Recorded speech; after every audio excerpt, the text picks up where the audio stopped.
Hello there, my name is Andrew Margenot. I'm a soil scientist at the U of I. My group at the U of I works on all things soils when it comes to serving the needs of producers in the state of Illinois. Now, if you know me, you know that I am a little bit obsessed with phosphorus for many reasons. I'll just say that I think it's the neglected stepchild of nitrogen. However, we do work on other things like soil health, soil carbon. You can learn more about what we do at the link below. That's for my lab group and our activities. Today, though, I am very happy to tell you and share with you some ideas on phosphorus that I think are worth discussing. Broadly speaking, I'm going to give you a perspective on the history of this nutrient, what I think is a myth when it comes to non-point source losses of phosphorus. And then we'll talk about soil test P, what it is, how it's measured. I want to show you how the sausage gets made. It ain't so pretty, but I think it's important that you see how these recommendations are developed. And then we'll talk about some considerations for your soil test reports, how to better interpret them. Much of this work is, in fact, all this work is made possible by the support of multiple associations and groups in the state. I want to first thank NREC for funding several grants in our group. This is supporting a lot of things, including, as you'll see, the updating of soil supply power for the Illinois Agronomy Handbook. So thank you to NREC. The Farm Bureau has been critical in two ways. One, I know that I can talk to them, and they serve as a sounding board to ensure that our research is relevant to producers and in their best interests, from the policy to the agronomy level. They also have been critical for linking us up with producers to host on-farm trials. I'm a firm believer that research has to get off campus and into fields. It's really messy, it's complex, but that's the reality of the real world of commercial farms. The Soybean Association has also recently supported our work on phosphorus. Thank you to them. That will be part of updates to the Agronomy Handbook. And of course, the U of I for their internal support on much of our work. First, let's start with the perspective on phosphorus.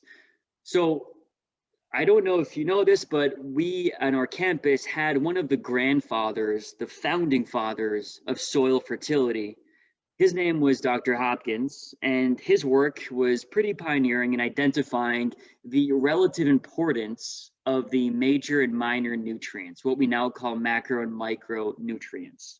So for example, shown on the bottom left here, some what to us today might seem simple, but then complex experiments on parsing out the relative importance of N, P, K, S, etc.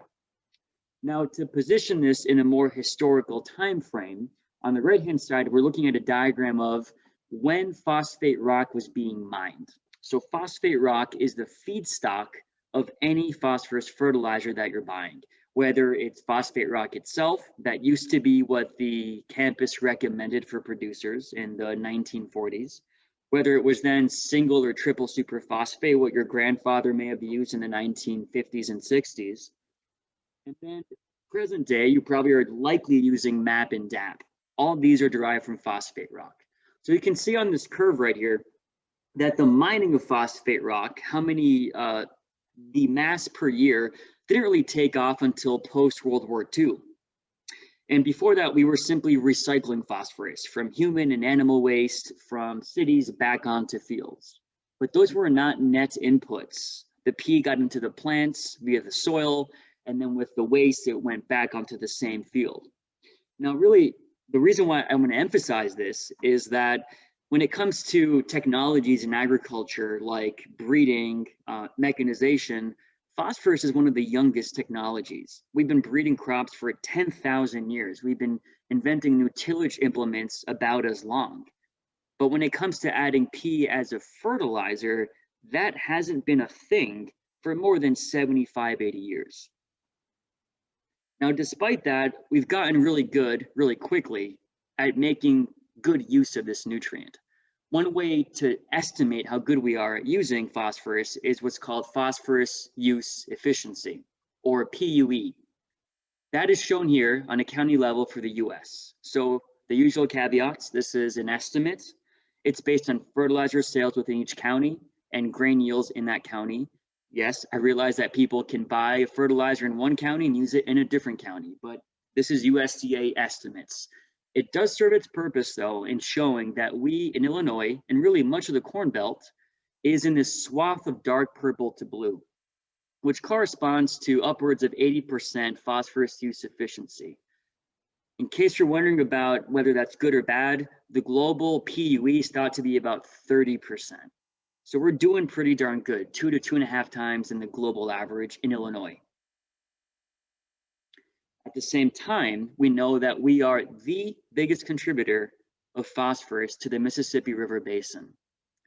So not so good on that end. Now, to break that down further, this is from the Illinois Nutrient Loss Reduction Strategy scientific report, showing in this pie chart the relative contributions to those P losses from point sources, which are things like wastewater treatment plants, say in Chicago, and non-point sources, which are typically agricultural fields. Now, note that about 1/5 within the non-point source is runoff, but the other 80% within the non-point source is erosion. And that will be important in just a second. Also note that we see more P losses as we get south, where it's also more rolling hills. That's consistent with the erosional loss of phosphorus from non-point sources. So this brings up what might be thought of as a paradox, and that is, how can we in Illinois have some of the highest PUE in the US and even the world, and yet also be the biggest state exporter of phosphorus to the Mississippi River Basin? It seems like that's not possible. We're really efficient, yet we're also the biggest loss or loser of phosphorus. Now, I am a firm believer that there's no such thing as paradoxes, just really bad explanations. What might be a paradox is more of a tip-off that we don't have the full story, or we have to shift how we're seeing things. And I think this is a case of the latter. Here's how we can reconcile this apparent P loss paradox. It simply comes down to magnitudes. And in brief, a little bit of P loss, agronomically speaking, can be a significant loss or impact, environmentally speaking, specifically for water quality. Here's a good way to think about this. You're looking at a graph of total phosphorus export across the Mississippi River Basin, and the darker shade, the black, which our state lights up with, is higher P losses. Now note the units here. They're kilos of phosphorus per square kilometer per year. So if we just take the value of 200 here, and we translate this to pounds per acre, this is about, in the dark black, roughly, let's say about a pound per acre. We're at 200, 250 kilos per P per kilometer per year. Okay, a pound of P per acre is not that much. You think about what you're putting on with an application of MAP or DAP, we're typically, well, much higher than that, right? We're talking roughly 100 pounds of P2O5 per acre. So in other words, we could be losing 1% of what we're adding. Agronomically, we may not sweat that. Economically, same thing in terms of the cost of that fertilizer, but environmentally, that is enough to be a hot spot of P losses. So this gets at a bigger conversation that I firmly believe we need to have in society, that any use of our soil natural resource base is going to encompass a cost. There's always some cost. And if, in my opinion, say 98% efficiency is pretty darn good. And so there's always going to be some amount of leakiness to systems. The question for society is, how do we account for that leakiness, and how do we value what we're getting in exchange for that leakiness? Now, this matters for a couple of reasons. We saw from the state NLRS map that roughly 80% of our P losses from agriculture in Illinois are due to erosion. And if you put two maps together of erosion, the top right here, and then the bottom left of P losses, they look pretty similar. And this is overall consistent with what we understand to be the nature of P loss from non-point sources, i.e. agriculture. Most of our P losses are erosion. They're not necessarily from over-fertilizing with phosphorus. In fact, in our state, we're under-fertilizing when it comes to crop removal rates. This is really important because it means that you can be adding 0 phosphorus fertilizer and there might still be P losses from a field. It's also important because it means that to tackle P loss reduction targets, so let's decrease what we're losing, we're looking at more of a question of conservation, stopping soil erosion. That dovetails beautifully with the increased interest in programs and conservation practices like cover cropping and reduced tillage. But it's not necessarily, in fact, I'd argue it's not an issue of over-fertilizing with phosphorus. So here's some more data to support that claim. This is a study done 21 years ago now. Well, that shows the net balance of phosphorus in the state. So over time on the x-axis and on the y-axis is the amount of phosphorus per year, cut out in different ways, but I think what matters here most is the net inputs, the black circle. So we saw that in the 70s and 80s, there was a net positive balance. Think of this as we want to be at the 0 mark. We want to have a perfect neutral balance. What we're adding is what we're taking off with crop harvest. But in the 1990s, there was a net negative balance in the state, meaning that we were taking off more with the crop harvest than what we were putting on as fertilizer. So that's through the 2000s. If we keep going, we have some data that extends into 2015. Now, this is from a different source. This is from IPNI, no longer in practice. They're now defunct, but IPNI had a program where they would take anonymous soil data from commercial labs in the US and Canada, from national to state or county level. And they would just look at the trend lines and test values. And they did this for everything, for nitrate, potassium, etc. So I've shown here on the left-hand side the US trends. And you can see that this is on a Bray basis. We'll talk about what that means in a second. And we know that for Bray, roughly, we want to be no more above 30 part per million, multiplied by 2 to get pound per acre, so 60 pounds per acre, simply because it's a waste of fertilizer dollars. You don't need more than that. In our state, the critical value is 15 pounds per acre. So if you're at double that, after that, it's not going to make sense economically. So that's the US, and we can see that in the US as a whole, there's some soils that are just way excessive, meaning that they're wasting money, and it presents a potential loss risk. So here's Illinois, and we can see that we have a slightly higher proportion of soils that are in this very high range. Now note that there is a change from 2001 to 2015. So to make this more digestible, I've just replotted the same data as a percent change over these 2 time points. So over 14 years until 2015, what are the percent changes? So a positive value means that we have more soils now testing in the low range and less soils testing in the high range. And look at Illinois. We've done a great job of doing what's called drawdown. So drawdown meaning that we are decreasing our maintenance soil test concentrations to a lower range. Again, we don't need to be above 30. The critical value is 15. We want to be in this maintenance range. And that's pretty much what we're doing. Now, keep in mind, we are getting some low soil P incidences, and we need to be careful to not draw down too much, to not cut back on P inputs too much for risk of a yield penalty. And you might see that if you're in this value range down here. Okay, so the theme here then is that, on the contrary, we have not been over-fertilizing, we've been under-fertilizing and drawing down on our soil tests in the past 15 years until 5 years ago is this latest data. And yet we're still seeing P losses. Again, the myth that I want to disabuse is that P losses are due to over-fertilization. They're strongly driven by erosion. So this is a soil conservation challenge. So let's switch gears now and talk about soil test values. Now, soil test values are part of our 4R portfolio. Specifically, they enable the determination of the right rate, which is how many pounds of P per acre should you add to maintain profitable crop production. Okay. This might be not new to a lot of you, but I feel like it's worth revisiting some principles. There's a philosophy, and it's very much that, called build and maintain. The whole idea is that you want to be in a maintenance range. And as we just saw from the IPNI data, in Illinois, we believe it is between 15 to 30 ppm, which is roughly 30 to 60 pounds per acre. Again, multiply by 2 to go from part per million to pound per acre.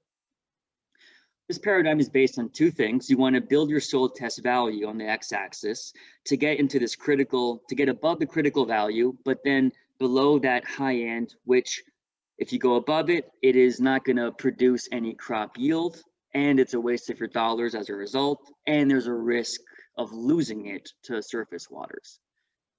So the maintenance part refers to you simply are adding back what the crop is taking off. The build refers to if you're below the critical value, you should be adding a little bit on top of what the crop removes to get to that critical level. Again, 30 pounds per acre on a bray basis. So a couple updates here. One is that an NREC supported project, not in my group, but in Dr. Villamil's group and Natsfinger, they did a study that was published actually 2 years ago now with NREC funding that was looking at, hey, how much does a bushel of corn, soybean, or wheat export with harvest when it comes to phosphorus? It's a great paper. I'll have a link on the last slide to it on FarmDoc. They looked at other nutrients like potassium as well and nitrogen. I'm focusing just on the P2O5 values here. So the Illinois Agronomy Handbook had these values. So we're saying we're exporting this many pounds of P2O5 per bushel of grain. Note that soybean exports a lot more per bushel. And shown here are the new handbook values, the new values found by their study. So for this, they sampled 6,000 grain types, samples across the states for corn, soybean, and wheat. And they found that the 75th percentile, so that would be the distribution of data. If we look at, say, wheat here in blue, this is the 50 percentile, this is the 25, this is the 75 percentile. If we use the 75th percentile to be safe as the basis for crop removal rates, we find that they still decrease slightly for corn and soybean and by about half for wheat. Now, this might make sense if you realize that these values have been outdated for a couple decades. Obviously, yields have gone up quite a bit in 20, 30 years. In general, we tend to dilute nutrients as we get more grain.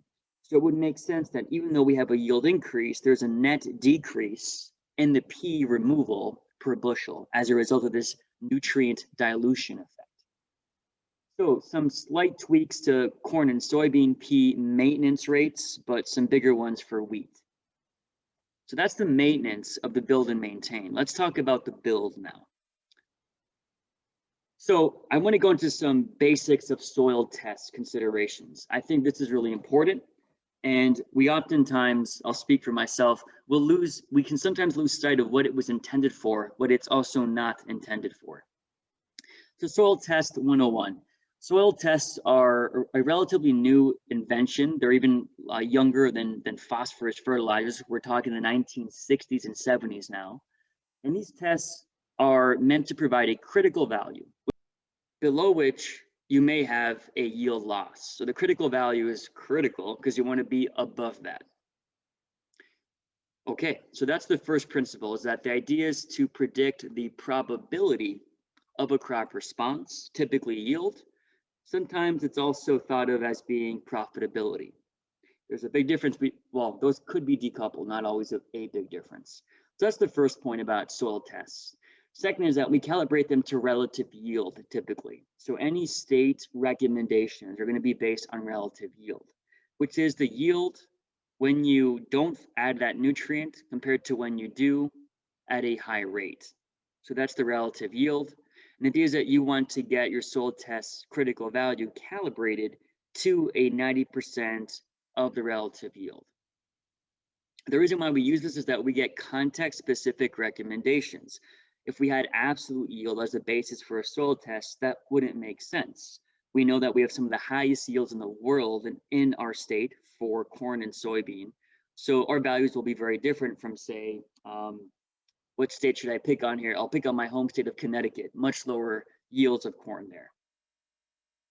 Now there's 4 ways to develop the calibrations that give you the critical value. Here's a very, very quick overview. And on the bottom right is an example of what raw data looks like. You might see these nice smooth curves on the left. This is actual data from Ohio, from a colleague at Ohio State, Dr. Coleman, for potassium, but it just gives you a sense of how messy the real data is. So a note on relative yield, to make it more tangible, you take a plot, you measure the yield when you don't add the fertilizer, and then you measure the yield when you do add it. And this is the denominator, and this is the numerator. That's how you get the percent relative yield. So when we then plot these data, the way that we make these tests is for that one plot, we have the relative yield, which is again the unfertilized as a fraction of the fertilized. And then whatever that location had for the soil test value, in this case sulfur, that becomes one data point. So these graphs that you will see are all the same exact data points, and we're fitting them in different ways. We're using different models. So, just be aware of that.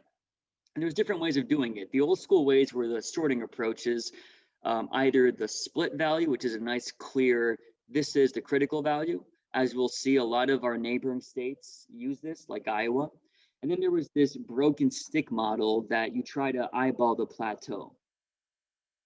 The advantage is that you tend to be less susceptible to outliers with the broken stick approach.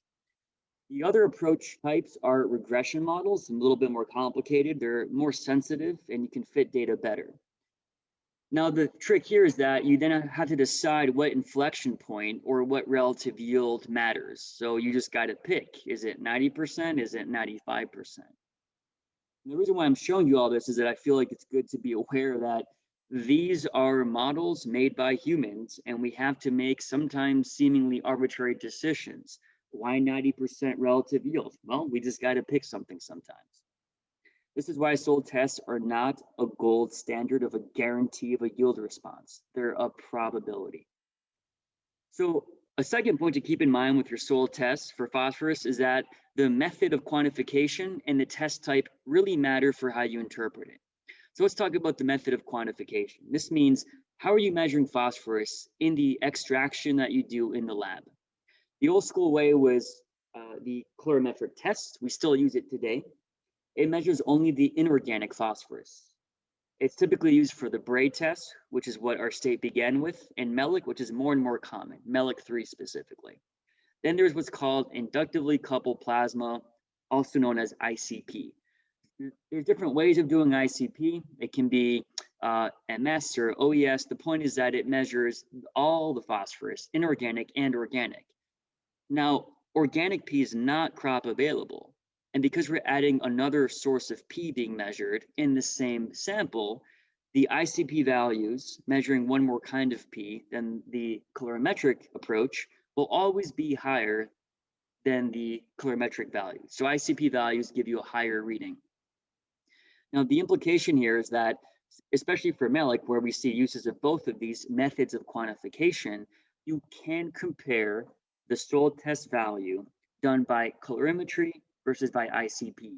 ICP is always going to be higher for the same soil type. So here's an example of what this looks like coming to us from Iowa next door. And you can, excuse me for the lack of finishing this text here. You can see that the ICP values are basically higher than the colorimetric. So to digest this a little bit more, the critical value is 16 by the colorimetry and 25 by ICP. Because again, the ICP is picking up on more of the phosphorus. This is important because you might underestimate how much P you have to add proportional to the difference between these two different quantification methods. Making it further complicated, you can't simply convert among colorimetric to ICP across all soil types, because what matters is the organic phosphorus content, and this depends on your organic matter content. So that's one thing to keep in mind. The other is that soil test P is based on relative yield. We might want to think about it from an economic perspective. Really, this is what it's about, dollar per acre. Here's a nice example also from Iowa State. The theme here is that the price of inputs and the price of grain on the market will influence what the critical value is.